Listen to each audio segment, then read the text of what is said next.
Hey everybody, welcome to this video. I watched Rendog's video today and saw him doing the quad tree blaster and saw his timing circuits and some of the redstone, and it made me think of this circuit that I had done a video on a couple years ago where I take an etho clock timer and turn it into the ultimate pulse extender.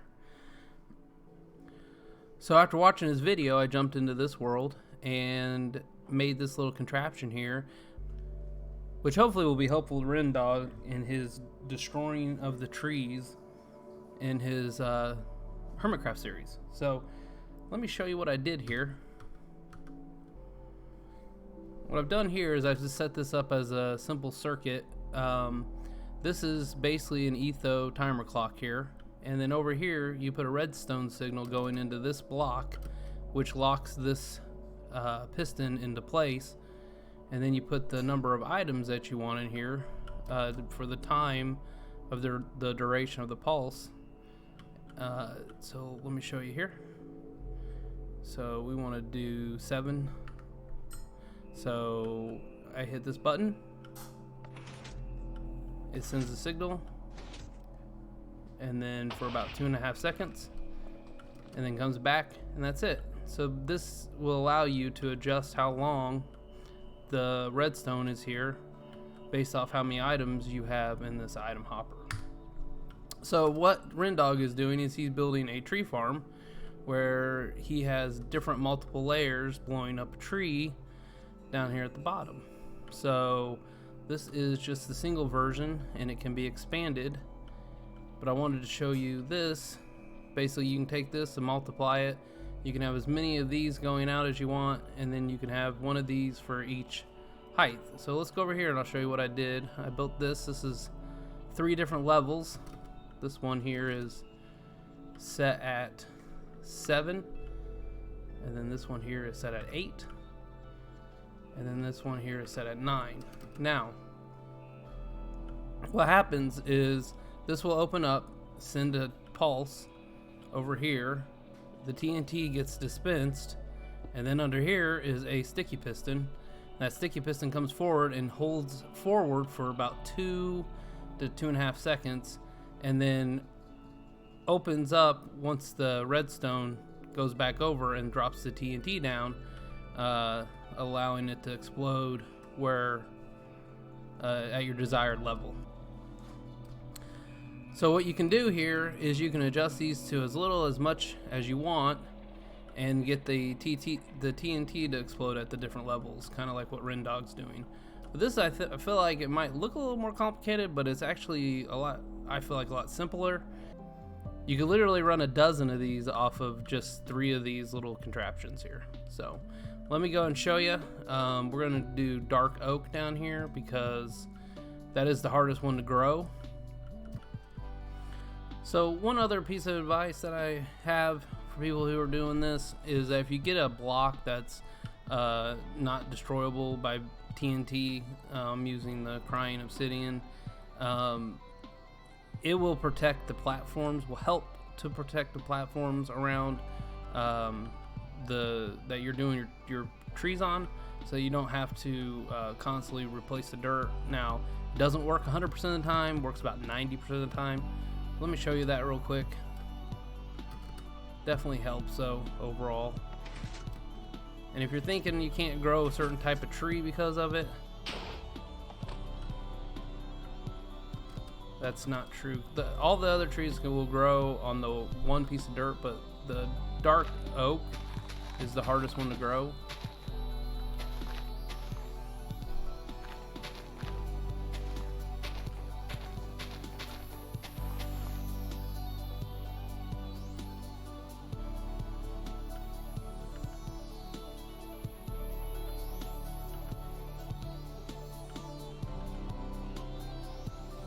Okay, so now we have the 4 trees grown, and in Rendog's video, he's taken out the center.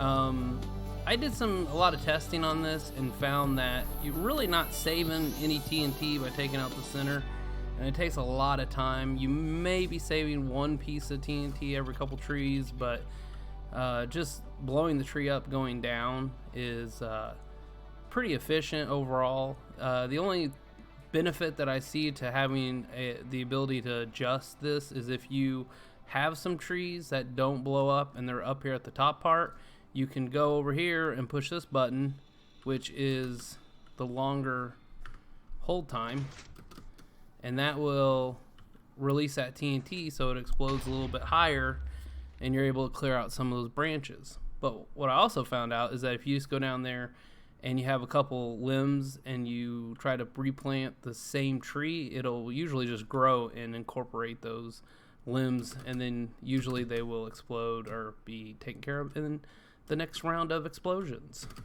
So that was the top one, and this is the middle one.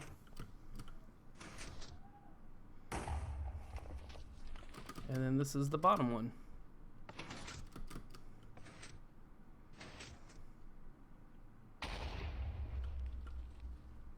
And these are pretty big trees, so.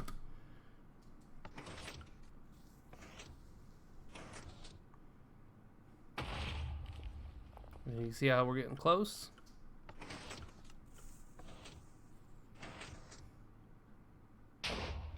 And there she is. And you can just come down here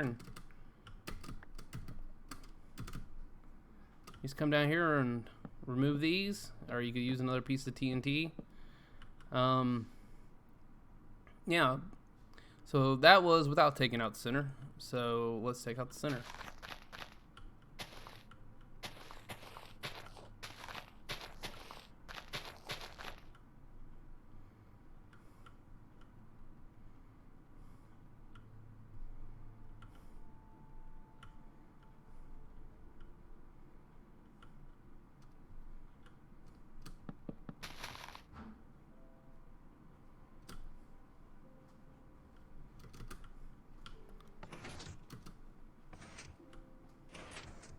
I also notice that sometimes that TNT will get stuck on there.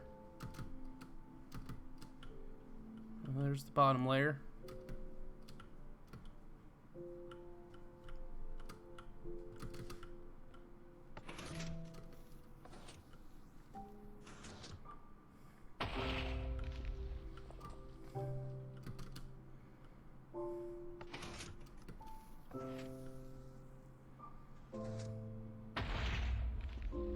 So as you can see, you kind of have this here around the top, and so you can go back through with your TNT, but it's going to take just as much TNT to remove all this than if you just drop the TNT on top of it and remove the tree that way.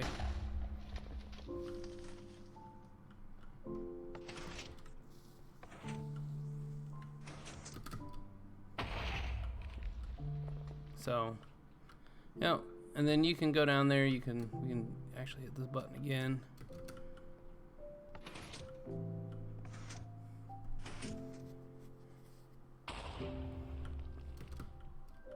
So yeah, and then you can just replant, and the trees will grow, and these other logs here will get brought into the tree.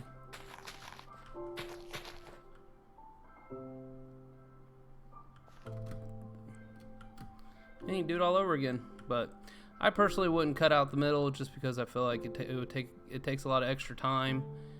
This over here I feel like is just a much easier setup. You could literally, off just this one thing here, you could have 12 or 4 trees and just drop the TNT on top of them and use and get rid of the tree that way.